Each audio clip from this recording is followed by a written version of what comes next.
¿Listos para escuchar la palabra de Dios? Con mi hermano Juan, listo, yo estoy feliz. Hermano Juan Luna de Barrientos, ¿verdad?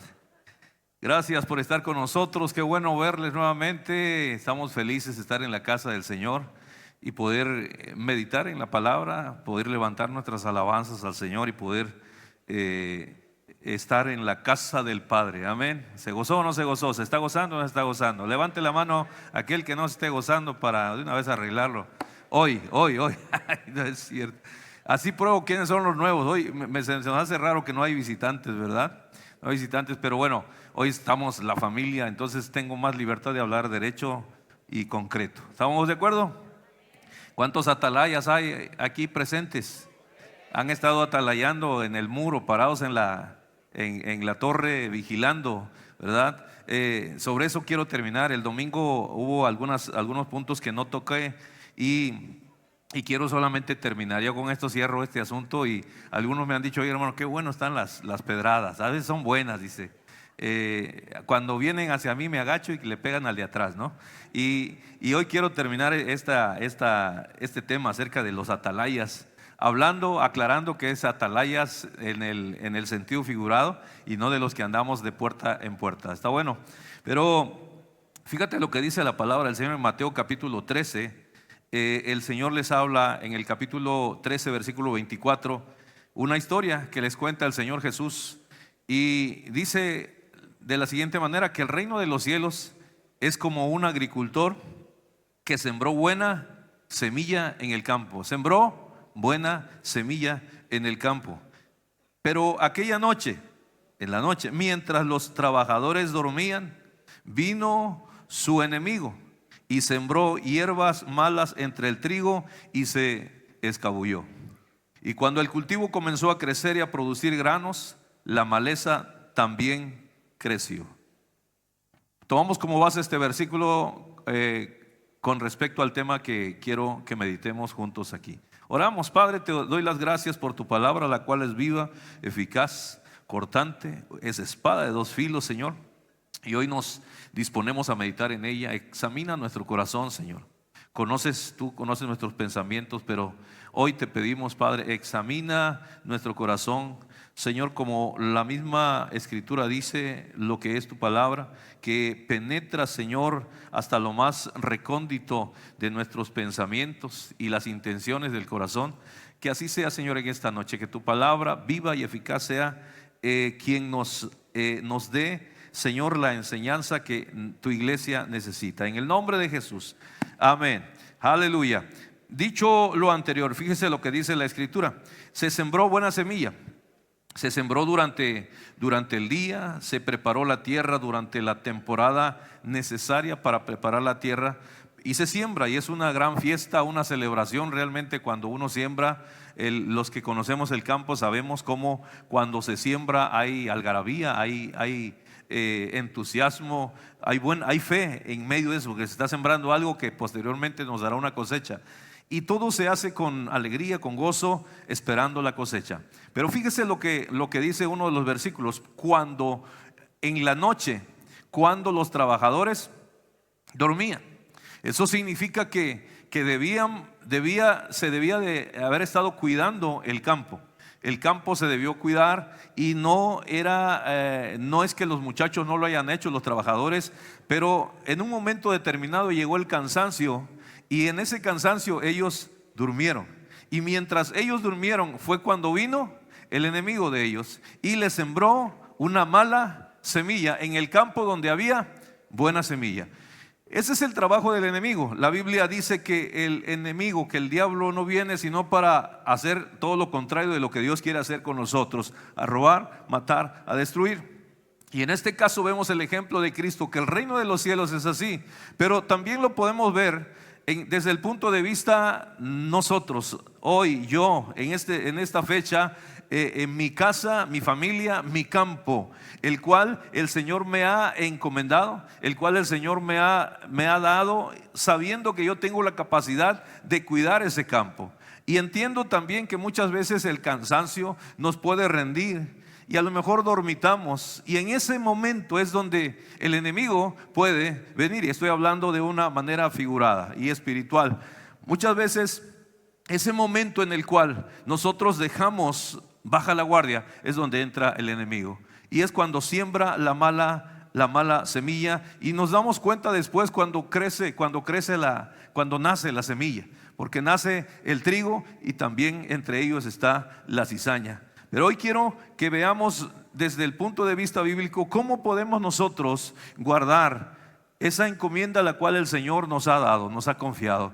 El que usted y yo seamos padres de familia, que seamos la cabeza de una familia, mamá que está al frente de una familia, está ahí porque hay una capacidad.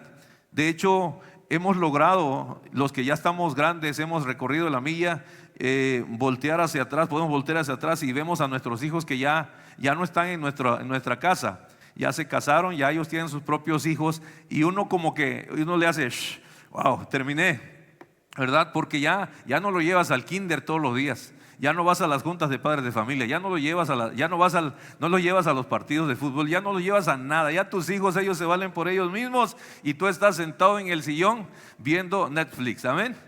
Y eso, a veces cuando volteamos atrás decimos, wow, estamos bien, hemos cumplido. Y sabe que el Señor nos da una encomienda llamada familia, porque nos ve la capacidad y nos enseña, nos ayuda para que nosotros podamos lograr alcanzar, guardar ese campo, esa familia la cual el Señor nos ha dado. Así que en esta noche yo quiero, en estos minutos que me concede usted de su atención, hablar cómo nosotros podemos o debemos mantenernos en medio de un tiempo tan difícil, donde hay cansancio, donde hay muchas cosas. Cómo mantenernos atentos, atalayas, atentos a lo que estamos nosotros cuidando. Primera de Tesalonicenses 5, el versículo 6 al 11 me dice lo siguiente: así que mantengámonos o manténganse en guardia.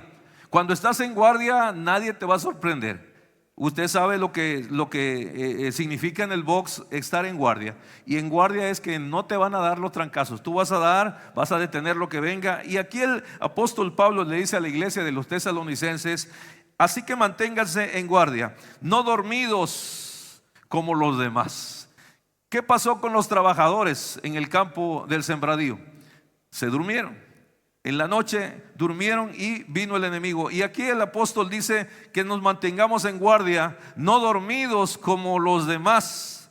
Estén alerta y lúcidos. La posición que yo debo tener como un guardián, como un atalaya de lo que el Señor me ha encomendado. Y dice el versículo 7, es en la noche. ¿Cuándo? En la noche.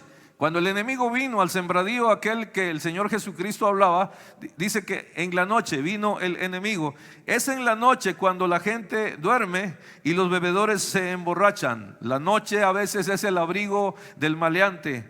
Pero, versículo 8, pero los que vivimos en la luz, estemos lúcidos, o sea, estemos al tiro, ¿no? Como dijera la Nueva Traducción de Tepito, al tiro. Estemos al tiro, protegidos por la armadura de la fe y el amor, y usemos por casco la confianza de nuestra salvación.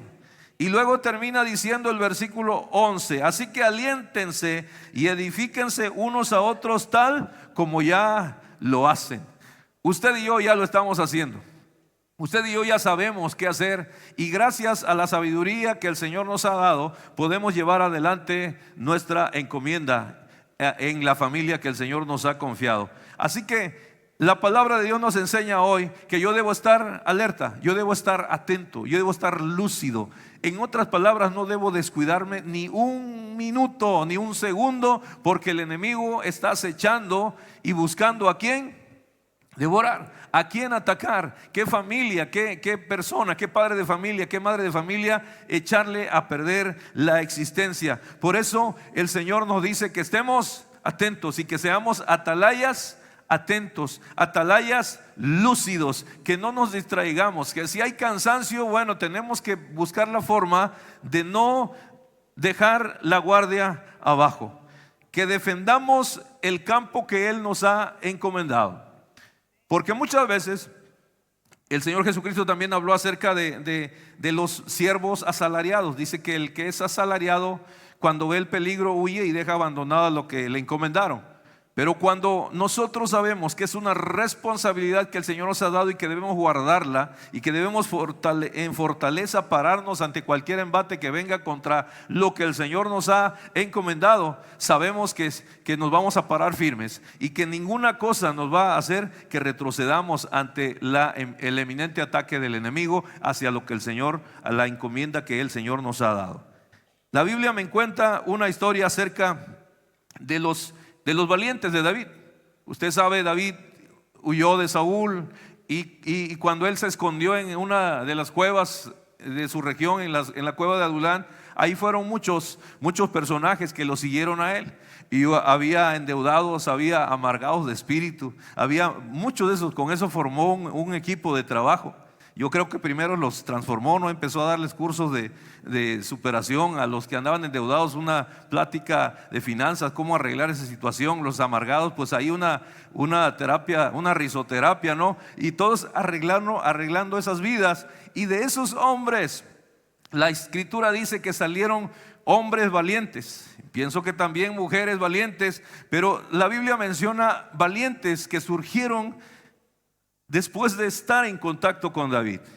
Y cuenta la historia de varios de ellos. Algunos eran zurdos y eran raros, algunos eran veloces, algunos pero todos se caracterizaban por su valor ante el peligro. Dice la Escritura que un día fue a la guerra y se cansó el rey, se cansó David y casi lo mataba un grandote, pero uno de sus valientes se levantó y venció a ese gigante. Y hay una historia la cual se apega a lo que hoy estamos viendo. La Biblia me dice que en 2 de Samuel capítulo 23 versículo 12, ahí está la historia de varios. En el capítulo 2 están las historias de diferentes historias de valientes, pero voy a tomar una. Dice la Biblia en el capítulo 23 de 2 de Samuel versículo 11, hablando acerca de uno que se llamó Sama. Dice: el siguiente en rango, está hablando de varios, y el que sigue ahora es Sama, era hijo de Age de Arar. Cierta vez, fíjate, este muchacho, cierta vez, la experiencia de este joven Sama, cierta vez los filisteos se reunieron en Leí y atacaron a los israelitas en un campo lleno de lentejas. El ejército israelí huyó. O sea, aquí están en lucha y el ejército huye. Algo extraño aquí. Pero Sama, dice, no se dio. O sea, el Sama no corrió, no se dio terreno en medio del campo e hizo retroceder a los filisteos. Y así que el Señor le dio una gran victoria. Se paró en medio del campo de lentejas y dijo: señores, aquí ustedes no van a entrar. Aquí yo estoy para resguardar este sembradío de lentejas. Si los demás huyeron porque no le dieron valor al campo o a las lentejas, ¿cuánto puede costar un kilo de lentejas? Alguien dijo: pues yo no voy a arriesgar mi vida por las lentejas. Pero hubo un hombre llamado Sama que dijo: esta es mi encomienda, yo soy atalaya de este campo, yo soy el guardián de este campo y lo voy a defender, no importa cuántos sean. Y la Biblia dice que él se enfrentó a ellos y los venció, defendiendo su campo de lentejas.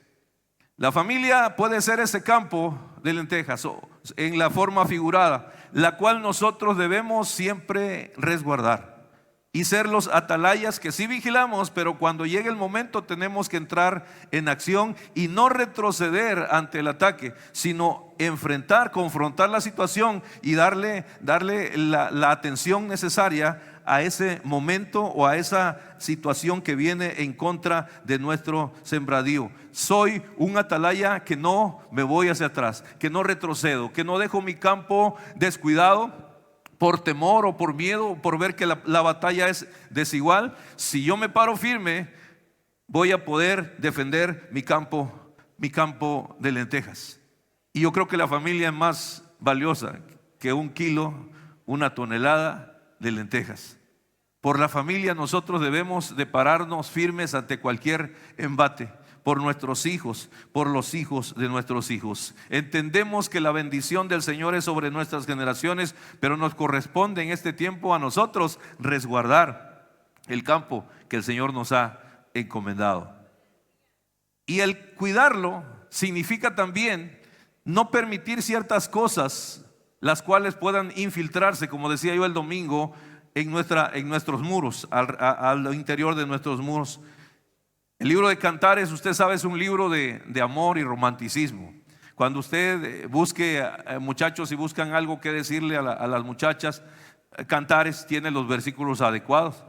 Y muchos de nosotros lo utilizamos. Cuando nosotros, mi esposa y yo, nos casamos, en la invitación venía: ponme como un sello sobre tu brazo y como una marca en tu corazón, y todo ese asunto muy romántico. Este libro poético de los cantares, del Cantar de los Cantares. Pero encontré algo muy interesante. Fíjate lo que dice Cantares capítulo 2, versículo 14. Dice así: paloma mía, wow, tomen nota, muchachos solteros. Paloma mía, Cantares 2:14. Paloma mía, que te escondes en las rocas, en altos y escabrosos escondites. Aleluya. Déjame ver tu rostro. Fíjate, el rostro de aquella, ¿no? ¿Te estás imaginando, Gabriel? Sí, bueno. Paloma mía, que te escondes en la roca. Ya estás sintiendo la gloria del Señor. Si ahorita pongo la mano y él se cae. Paloma mía, que te escondes en las rocas, en altos y escabrosos escondites. Déjame ver tu rostro. Alabado su nombre. Es tan agradable verte. Es tan dulce el escucharte. Qué bonito, qué bonito. Pero el siguiente versículo dice, el versículo 15 dice: atrapen las zorras. Y hubo un cambio aquí muy, muy drástico, ¿no? Atrapen las zorras pequeñas que arruinan nuestros viñedos en flor. Y olvídate, Gabriel, de la paloma. Vamos a ver qué onda con las zorras. Porque otra versión dice que las zorras pequeñas son las que echan a perder la viña, las vides. Y aquí el versículo me dice: atrapen esas zorras, cuiden de esas zorras, que no entren esas zorras al viñedo, al campo que me ha entregado el Señor. Porque son las pequeñas cosas las que luego se convierten en grandes situaciones, en grandes problemas. Un poquito de acá, que mi hijo hoy llegó como que olía a cigarro. Yo no le hice caso. No, a lo mejor estuvo con sus amigos. Y a la otra semana huele a cigarro y a vino, ¿verdad? Dijo: no, pues a lo mejor. Y no le hice caso, lo fui dejando hasta que llegó, hasta que me lo trajeron borracho a la casa. No es cierto, ninguno de mis hijos hizo eso. Si no, los hubiese agarrado sin tarazos a todos ahí. Pero lo fui dejando, y cuando me doy cuenta, ya mi hijo o mi hija o el esposo, quien haya sido, ya se convirtió en un vicioso. Y no se convirtió en eso de la noche, no se convirtió de un día para otro, de la noche a la mañana, sino que fue un paso por paso.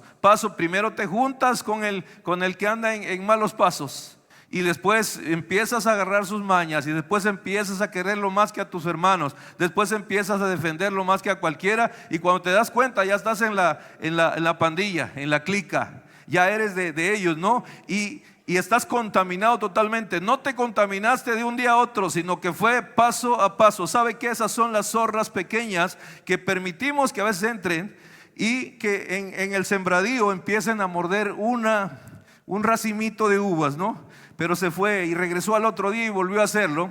Y cuando nos damos cuenta, estas pequeñas zorras han hecho un gran daño.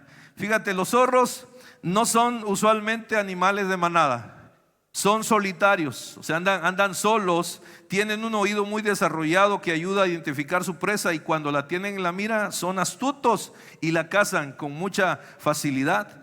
Además de alimentarse de roedores y de animalitos pequeños, también les encantan las frutas, y ellos pueden entrar a un sembradío, sea de alguna fruta que esté a su alcance, y van a hacer estragos. Pero en los tiempos en los cuales se escribe este poema, este libro de los Cantares, existían las viñas, y las viñas eran guardadas por muros de piedra para que las zorras no entraran. Pero cuando había un pequeño, no importa si fuese pequeño, la zorra en su astucia siempre va a tratar de poder pasar ese muro, y cuando lo lograba ya tenía su objetivo, y ¿sabes qué? Echaba a perder alguna cosecha. ¿Qué pueden ser entonces para nosotros las zorras pequeñas? Pequeños problemas los cuales nosotros no les hemos dado importancia. Pequeñas señales que vemos por ahí, las cuales no les damos importancia. Cuando hablamos de zorras pequeñas, hablamos de pequeñas situaciones las cuales no tuvimos el valor de confrontar en el momento. Me gritó, el muchacho me gritó volviendo a la familia, el hijo, la hija me gritó, y nada más me quedé con el coraje, ¿no? Nada más me quedé con las ganas de darle unas cachetadas. Hay que darle las cachetadas. Es el momento de darle a esa zorra, a ese zorro, en este caso, su merecido. Y tenemos que tomar la situación rápidamente, porque si lo dejamos es un poquito, una zorra aquí, otra mordidita de la zorra allá, y cuando nos damos cuenta ya se perdió el control de esa viña, por lo cual el fruto de esa viña está echada a perder. ¿Qué problemas sin resolver hemos encontrado en el trabajo incluso? No solamente en la familia, pero también en las relaciones interpersonales. Incluso en la salud y en el aspecto espiritual podemos permitir que pequeñas zorras estén conviviendo con nosotros, aunque no lo creamos. Los pequeños inconvenientes sin resolver se han venido convirtiendo poco a poco en los grandes problemas que después nos quitan el sueño. Cosas que parece que no llaman la atención, que no son importantes, y que cuando nos damos cuenta dijimos, ¿por qué no lo hice? ¿Por qué no lo? Hay un dicho que dice que cuando la serpiente saca la cabeza tienes que cortársela. Pero más bíblico sería que cuando Goliat ya cayó hay que correr hacia la línea donde él cayó y cortarle la cabeza, porque si no se vuelve a levantar. Pequeñas zorras puede haber también en el matrimonio. Casados, casadas. Nos casamos con ella ante el altar, juramos amor eterno, prometimos todo, a todos le dijimos que sí. Es el único lugar donde no hay un no como respuesta. ¿Prometes amarla? Sí. ¿Cuidarla? Sí. ¿Protegerla? Sí. Todo es sí, todo es sí, todo es sí en el altar. Pero pasan los días, la luna de miel se acaba. Regresa a la realidad, ya ella no está tan guapa como cuando se casó. La ves en la mañana despertar como... Y tú tampoco no te ves igual como cuando te casaste, ¿no? Y todos vuelven a la realidad. Y es ahí donde empiezan las situaciones que pueden también convertirse, podemos considerarlas como pequeñas zorras. Mira, muchos matrimonios creían estar preparados para pasar toda su vida juntos y darse amor eterno y vivir como dicen las películas de Netflix, ¿verdad? Que viven felices para siempre, o Walt Disney, que dice que se casaron y fueron felices para siempre. Aleluya, sería la idea formidable. Pero cuando fíjate, sucedió algo en esta pandemia. En esta pandemia nos encerraron a todos, ¿cierto o no? Pasamos horas, días juntos con una mujer, y esa mujer con un hombre con la cual nos casamos, pero ahora estamos 24 horas todos los días ahí conviviendo. Y a lo mejor alguna que otra decía, bueno, ¿a qué hora te puedes ir a otro lado, no? Y cuando la casa era grande, pues ya por lo menos uno se iba para allá y otro para acá. Uno cuidaba la gallina y otro cuidaba el perro, ¿no? Y así se entretenían. Pero quien no tenía nada y tenía que estar ahí aguantando, según, fíjate, en esta larga temporada, dice que suponiendo que todos nos quedamos dentro de esa cuarentena tan larga que nos dieron, y dice que en este tiempo las estadísticas marcaron unas cifras preocupantes con respecto a la convivencia dentro del matrimonio. 33% de las personas que buscaron consejería lo hicieron por problemas matrimoniales que surgieron durante la cuarentena, porque ya no se aguantaba el uno al otro. Pero en el altar nos dijimos que queríamos vivir juntos toda la vida. Dice también la estadística que del 15 y el 18% fue por depresión, malos tratos, tristeza, mala relación en pareja y mala relación en el matrimonio y la convivencia dentro de la cuarentena. Incluso después hubo un repunte en los divorcios por esas situaciones. Y uno dice, híjole, pues no hay tanto problema en convivir con alguien a quien amo. Sí, pero muchas veces cuando llegan esas zorras pequeñas a minar esas promesas que se hicieron ahí en el altar, desde el momento en que nos comprometimos, yo creo que los que estamos aquí hoy tenemos de 10 a 15, 20, 30 años de matrimonio, podemos testificar que hemos logrado, pues no porque seamos super hombres o ellas sean super mujeres o la Mujer Maravilla, que ella sea la Mujer Maravilla y yo sea Superman, sino que buscamos la forma de vivir de la manera que la Biblia lo establece y echando fuera de nuestra viña todas las pequeñas zorras que pueden venir a minar nuestro fruto matrimonial. Y alguien dijo que también las zorras pequeñas son situaciones en pareja que vienen y detonan la culpa y la desconfianza, celos, egoísmo, falta de perdón, infidelidad, problemas sexuales, discusiones y problemas económicos. Pequeñas zorras, las cuales pueden venir. Otra de las cosas que podemos considerar como pequeñas zorras fuera del asunto matrimonial y relaciones de pareja es también la pereza. La pereza puede ser una zorra pero grande, a lo mejor no es muy pequeña, puede ser grande y traer grandes problemas. Hacer cosas indebidas por debajo de la mesa, una zorra pequeña. No cumplir a tiempo con los trabajos y tareas, puede ser una zorra pequeña que está en nuestro sembradío. No cumplir a tiempo con los trabajos y tareas, llegar tarde, no aprovechar el tiempo, el que llega cuando quiere. O sea, todas esas cosas pueden ser cosas que minan nuestra vida. Pero hoy, hablando acerca de la familia, puede ser también un factor que afecte nuestra familia. Hay muchas otros ejemplos que yo pudiese hablar con respecto a las zorras pequeñas, pero ¿sabe lo que dice la Biblia? Que nosotros cazemos esas zorras, que tengamos la posibilidad y la habilidad de cazar las zorras. ¿Qué tan fácil sería cazarla? Hablando de manera literal, ¿usted cree que es fácil cazar una zorra? Un zorro, dicen que es uno de los más animales más astutos para escapar, que es difícil para ellos tenderles una trampa. Sin embargo, la Biblia me dice que cacemos las zorras pequeñas. Y hubo una historia en la Biblia donde un hombre cazó 300 zorras. Entonces, sí es posible. Este fue Sansón. Sansón cazó 300 zorras y dice la Biblia para hacer un mal a los filisteos, y amarró estas 300 zorras de par en par y puso una tea en las colas de ellos. Está en la escritura en esta historia.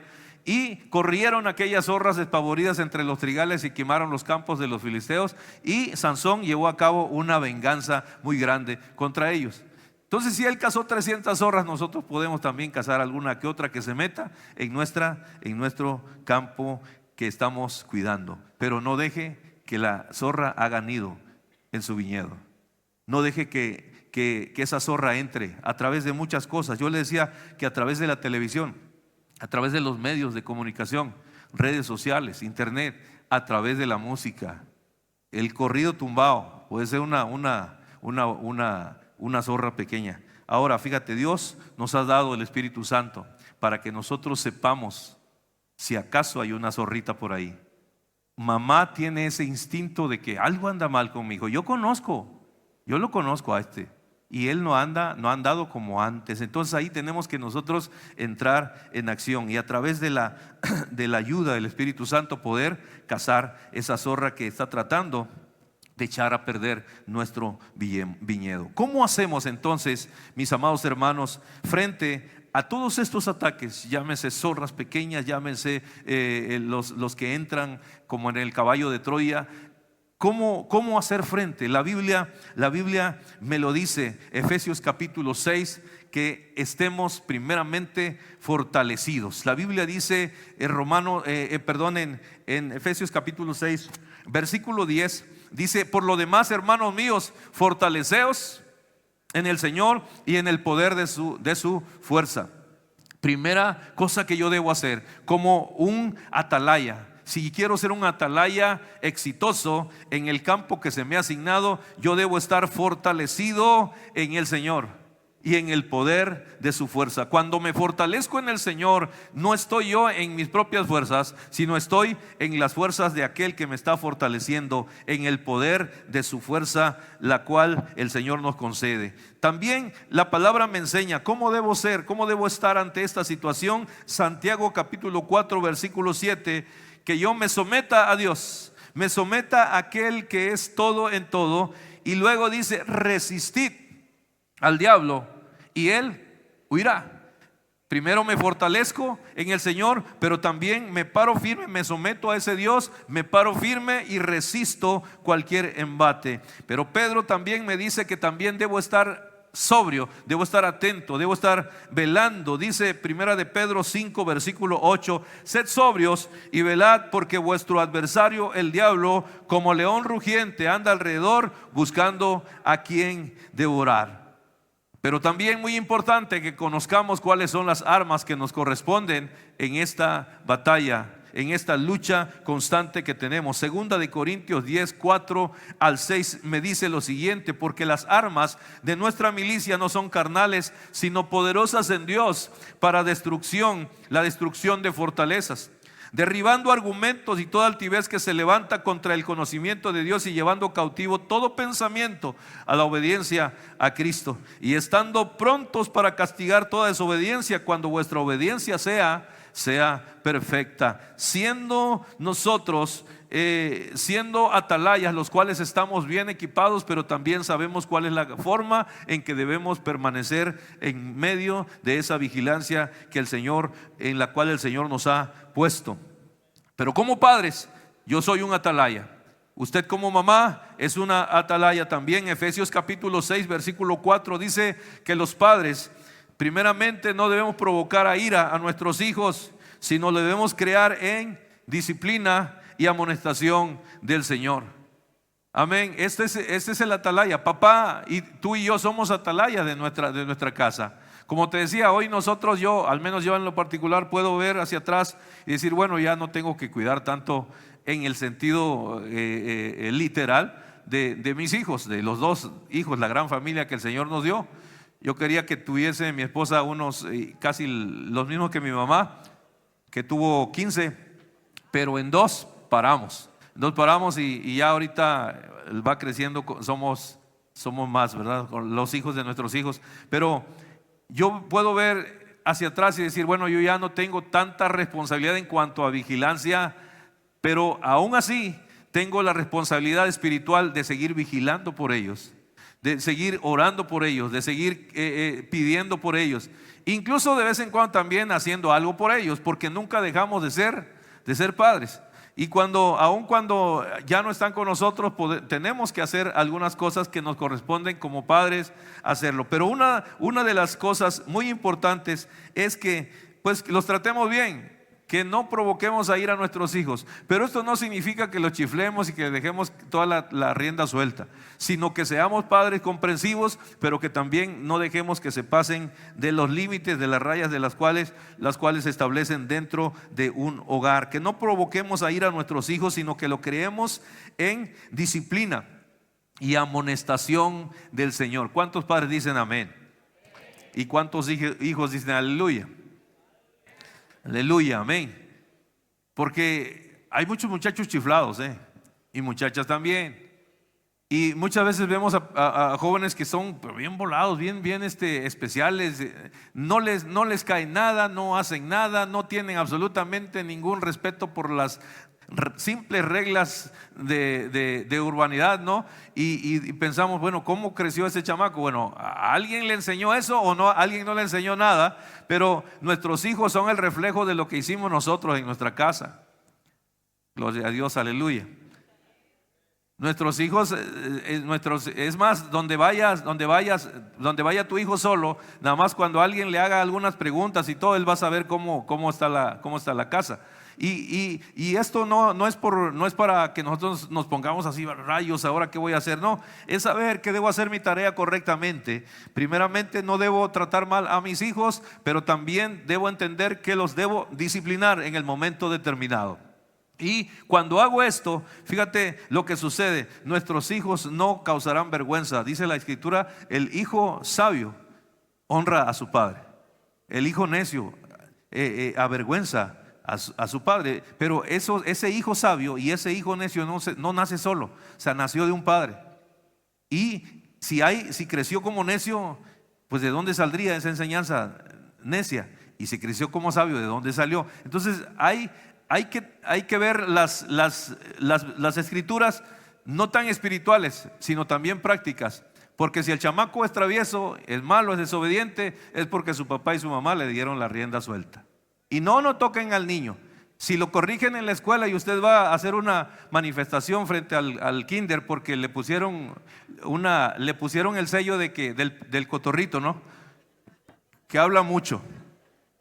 Y al otro día ya va la mamá a reclamarle a la maestra: ¿por qué hace eso? Pues porque el chamaco habla, ¿verdad? Entonces debemos entender que la vida que nosotros le damos en el interior de nuestro campo a nuestros hijos no va a ser la misma vida, el trato que le van a dar afuera. Afuera le van a corregir a lo mejor cosas que nosotros no le hemos corregido. Pero bueno, eso yo sé que no les voy a dar clase de esto. Algunos tienen demasiada experiencia más que yo. Pero si nosotros no corregimos a nuestros hijos en la casa, los van a corregir en la calle. Primera Timoteo 3 versículo 4 dice que el hombre, el padre debe, el que quiera ser líder, está hablando aquí acerca de los líderes, tiene que tener su casa bien gobernada, teniendo a sus hijos sujetos con toda dignidad. Esto me ayuda a mí como ministro, que mis hijos estén bien, sean correctos, y no que sean perfectos, sino que se porten bien, que saluden. Yo siempre andaba atrás: saluda, muchacho. Aún con el nieto ahorita, él saluda a todos y él ya quiere, míralo a los ojos y saluda. Y cuando nosotros hacemos esos pequeños detalles, estamos formando a ese pequeño y nos dará satisfacción. Pero algo muy importante que como padre yo debo hacer en Deuteronomio 4 versículo 9 es transmitirle el conocimiento de Dios. Por tanto, dice Deuteronomio 4:9, cuídate y guarda tu alma con diligencia, para que no te olvides de las cosas que tus ojos han visto y no se aparten de tu corazón todos los días de tu vida, sino que las hagas saber a tus hijos y a tus nietos. Que heredemos fe a nuestros hijos, que heredemos fe a nuestros nietos. Ciertamente es muy importante dejarles algo de lana, está bien. La Biblia también nos dice que debemos preparar esa herencia, pero de nada serviría que le dejemos millones de euros en la cuenta a nuestro hijo, a nuestra hija, y sea un necio que cuando nosotros ya no estemos se lo despilfarre y haga lo que quiera, sin principios y sin valores. Es mejor dejarles, es más, yo prefiero dejarles las cuentas vacías. Yo las voy a gastar todas antes de que me muera. Vamos a viajar mi esposa y yo, y le vamos a dejar nada más las bueno, retiro eso. ¿Podemos regresar la cinta? No. Pero estoy encargado de mis hijos en transmitirles la fe, la confianza en Dios y los buenos principios, los valores, los cuales hoy en este tiempo están siendo pisoteados, devaluados, hechos a un lado. Hoy la cosa es diferente a como nos criaron a nosotros.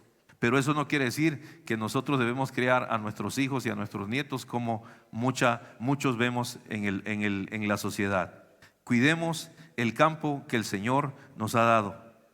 Enseñémosle la palabra. Deuteronomio 6 capítulo 1 al 9 nos habla acerca de esto.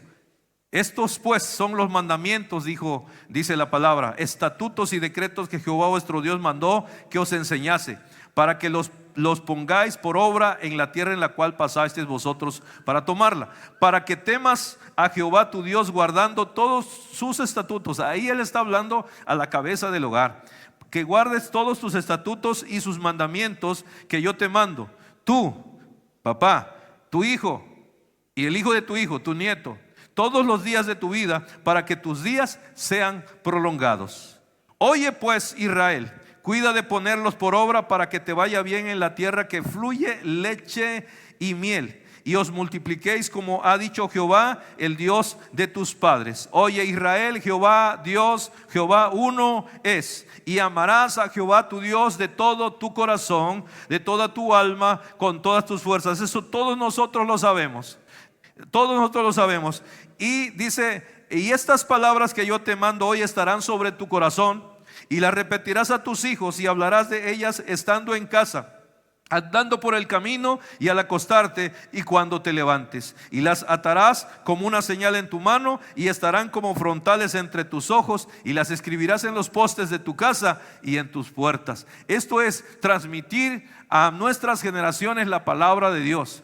Esa es la palabra hablada, la cual yo le enseño desde que están pequeños. Les enseñamos: Jehová es mi pastor y nada me faltará. Y ellos aprenden eso. Jonathan decía: dad y se os dará. Y Jesús lloró y mezclaba dos versículos, ¿verdad?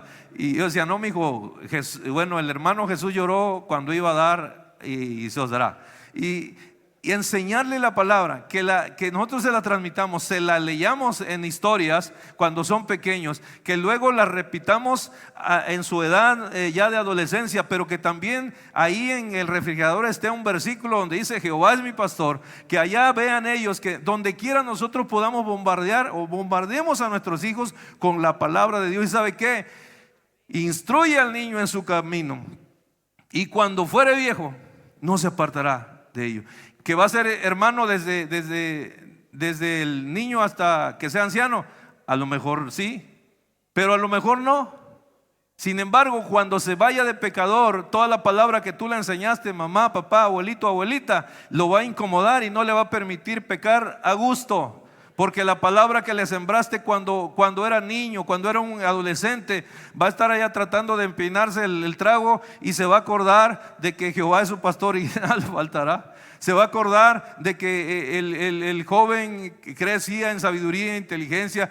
Va a acordarse de los versículos que tú le enseñaste, y sabe que un día llegará en que esa palabra, como está establecido, no vuelve vacía, sino que hace lo que tiene que hacer en el corazón, y vuelve a ese muchacho rebelde, esa muchacha rebelde, al camino de la fe, y ya después de un tiempo está sirviendo a Dios, siguiendo sus pisadas. Pero ¿qué fue lo que hizo el efecto de esta naturaleza? La palabra que yo le enseñé desde que estaba pequeño. Nosotros empezamos a hablar con nuestros hijos desde que nacieron, pero hoy la generación ha cambiado. Ya les hablan desde que están en el vientre de su... Y ahí están cantándole. Algunos hasta le ponen unos audífonos en el estómago de la dama. Y es bueno eso. Están ustedes haciendo algo muy importante, porque sus hijos caminarán por la senda de bendición en el momento que el Señor los vaya a usar en algún ministerio. Si es que van a hacer en alguna empresa, lo que vayan a hacer, la palabra de Dios será un ancla poderosa que los ayudará a mantenerse firmes en la fe y a no olvidar la enseñanza de sus padres. Pero me corresponde a mí como padre, como atalaya de mi casa, transmitir todas estas enseñanzas. Que se lo enseño con el mensaje verbal, pero que lo ve también con mis acciones. Que no haya una doble historia aquí. Fíjate, los judíos llegaron a Egipto, llegaron 70. De esos 70 estuvieron 400 años como esclavos. Durante esos 400 años aproximadamente son 5 generaciones, calculando lo que dice la escritura de 70 y 80 años en los más robustos. De esas 4 o 5 generaciones que pasaron durante esa temporada, ¿cómo le hicieron los padres? ¿Cómo le hicieron los abuelos judíos para que en sus casas ellos pudiesen practicar las costumbres que habían traído de su pueblo? ¿Cómo podían ellos guardar todo eso? Es a través de que papá le enseñaba al hijo, y el hijo crecía, se casaba y le enseñaba al otro, y se fue. Al final salieron 4 millones de judíos de la esclavitud, y hicieron el éxodo. Y la Biblia me dice que solamente Josué y Caleb, menciona a Josué y Caleb, los cuales ellos nunca se apartaron de lo que sus padres le enseñaron. estando en un país ajeno, pero aún ahí les sembraron los principios que para ellos trajo mucho beneficio, porque dice, ninguno de los que salieron entró, excepto Josué y Caleb, porque ellos tuvieron un espíritu diferente. Entonces Josué, hijo de Nun, el papá de Nun, hicieron un buen trabajo, aún estando en medio de una esclavitud, estando en un país ajeno. Aquí nuestros paisanos se van aquí a Estados Unidos 6 meses y ya regresan hablando inglés y celebrando el Labor Day en lugar de día del trabajo, y porque se pierde la cultura, ¿no? Pero estos judíos, ¿sabes por qué lo lograron? Porque cumplieron. Se los repetirás a tus hijos, se los dirás estando en tu casa, en la noche, en el día, te las vas a amarrar aquí. Ellos tenían eso muy presente, porque sus hijos eran muy importantes. ¿Qué tan importantes serán los nuestros? Que debemos también hacer lo mismo. Y fíjese, como atalaya principal debo tener quien me guarde a mí. Y el domingo decía, el que me guarda es mi pastor. Mi pastor, la Biblia dice en el Salmo 23 que el Señor es mi pastor, nada me faltará. En lugares de delicados pastos me hará descansar. Junto a aguas de reposo me pastoreará, confortará mi alma, me guiará por senda de justicia. Atalaya, hombre, mujer, padre, madre, no estás sola. El Señor es tu pastor. Él te ayudará, dice, confortará tu alma, te guiará por senda de justicia. Y aunque andes en situaciones difíciles, aunque andes en valle de sombra, de muerte, no temas, no tengas miedo. Dice, el Señor estará contigo, y su vara y su callado te infundirán aliento. Aderezará mesa delante de ti en presencia de sus angustiadores. Él estará contigo. Morando estarás también como atalaya bajo la sombra del Altísimo, el que habita al abrigo del Altísimo. Yo, el atalaya principal de esta casa, de este sembradío, estoy morando bajo la sombra del Altísimo y la sombra del Todopoderoso, del Omnipotente. Y a Él yo voy a decirle, esperanza mía, castillo mío, mi Dios, en quien tengo toda mi confianza.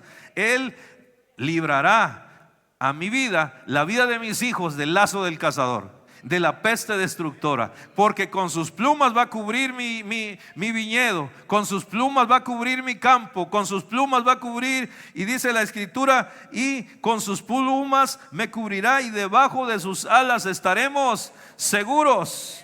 Él nos va a ayudar, nos va a librar del lazo del cazador, de la peste destructora. No tendremos temor a terror nocturno, porque hay alguien mayor que un simple atalaya vigilante. Sobre él está el Dios Todopoderoso. Por lo tanto, no temeré el terror nocturno, ni saeta que vuele de día. No tendré temor de pestilencia que ande en oscuridad, ni de mortandad que en medio del día destruya. A lo mejor alguien va a caer a mi lado, otro por acá, pero a mí no va a llegar. Soy un atalaya guardado por el Señor. No me sobrevendrá mal, ni plaga tocará mi viñedo, pues que a sus ángeles mandará. Él mandará su ángel para estar conmigo, y aunque a veces me canse y quiera dormitar, el ángel de Jehová acampa alrededor de los que le temen y los defiende. Híjole, y sigue diciendo el Salmo que en las manos nos llevará el Señor, para que nuestro pie no tropiece en piedra. Me invocará y yo le responderé. A veces el atalaya ya no sabe qué hacer. Sí detectó el problema, la zorra pequeña anda ahí, o ya la plaga de zorras está ahí, ya no sé qué hacer. Pero el Señor dice, invócame y yo te voy a responder.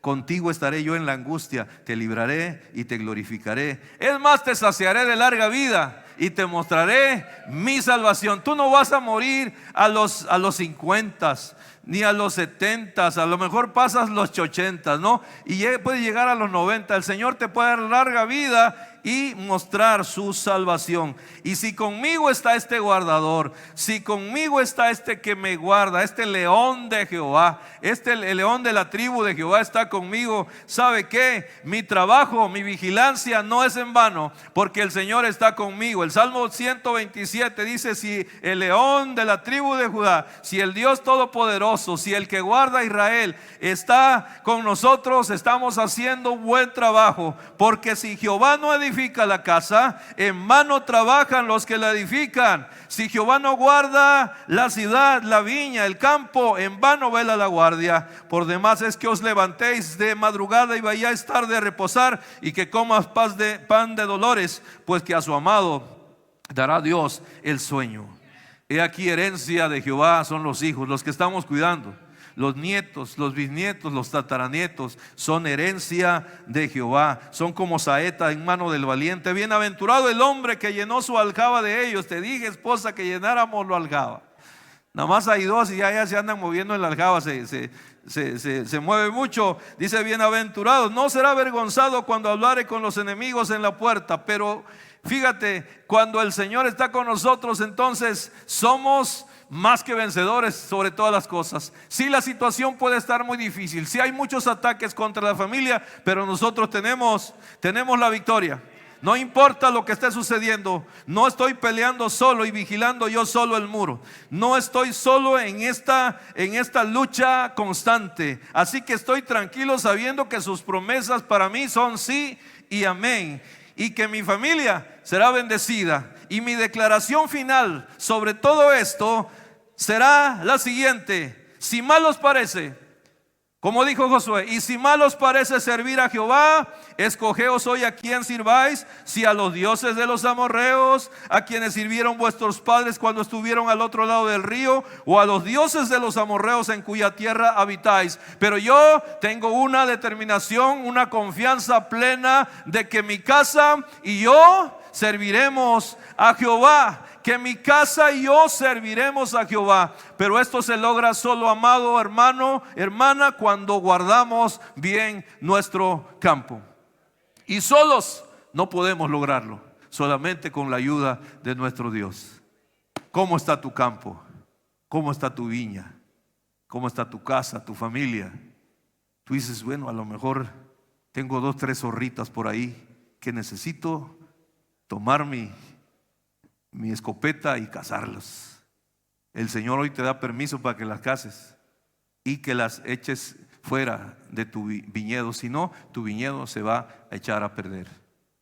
Es muy importante entender el mensaje en cuanto a la familia, porque en estos tiempos hay muchas zorras pequeñas alrededor de nuestro viñedo. Y si no los cuidamos, no somos cuidadosos, no estamos atentos, como el apóstol Pablo le decía a la iglesia, estén atentos, estén lúcidos. Cuando nos damos cuenta, ya el enemigo puede tener ventaja en medio de esta batalla. Pero sabemos que Dios está con nosotros, amén. Y que nuestra casa, nuestros hijos, desde el momento en que los dedicamos, si usted lo dedicó, ya tiene un paso adelante, ya entregó esa vida al Señor. Y a lo mejor llegará un tiempo en que Él quiera alejarse del camino del Señor, pero usted ya sembró la palabra, y esa palabra hará que vuelva a la senda a la cual Él pertenece. Pero no se desanime, no se desanime por ese muchacho rebelde, por esa muchacha que no le hace caso. Ya le dijo que no se case con ese filisteo, y ella sigue empecinada en que ese es el amor de su vida. Y ya no sabe usted qué hacer, ya la golpeó, ya le castigó, ya le desconectó el wifi, ya hizo todo y no ha podido, porque ella está siendo dominada por el enemigo. Detrás de todo esto está el enemigo que viene a robar, matar y destruir. Pero ¿sabe qué? Nosotros tenemos la victoria en Cristo. Le he dicho muchas veces mi testimonio de cómo mi mamá luchó, y a mí no me traía una zorra pequeña, me tengo un zorrote grandote. Pero mi madre doblaba su rodilla y hablaba, y me hablaba, me decía, usted le va a servir al Señor, usted va a ser un siervo del Señor. Y me hacía así. Cuando a mí me hacía eso, yo sentía, con el respeto, nunca se le dije nada, pero algo en mí se incomodaba, el mismo chamuco que traía. Pero un día me doblegó el Señor Jesús. Un día conocí a Cristo como mi Señor y Salvador. Sabía textos, sabía himnos, sabía muchas cosas de la iglesia, pero esas no me salvaron. Desde que estaba pequeño aprendí cómo se vive en la iglesia, qué se hace en la iglesia, cómo se ora en la iglesia. Todo eso yo lo hacía, pero no era un creyente, no era un convertido. Hasta que un día me entregué a Cristo. 19 años tenía, cuando le dije, Señor, aquí está mi vida. Yo ya tuve mucha religión, tuve mucha iglesia, tuve muchas enseñanzas de aquí y de allá, pero hoy te quiero a ti. Y si tú me recibes así como vengo, todo lleno de pecado, siendo una piltrafa social, lleno de vicios, de problemas, de dolores, si tú me aceptas así, yo también le entro. Y como le dije el otro día, a veces no sabemos ni cómo decirle, dile, Señor, hazme un paro, échame, dame que orar. Si tú me das la oportunidad, yo voy a entrarle. Y en ese día que yo hice esta oración, mi vida cambió. Y hoy estoy aquí después de algunos años, no sé cuántos, pero son muchos en los cuales el Señor me ha bendecido y me permite hacer lo que hoy hago gracias a esa oración.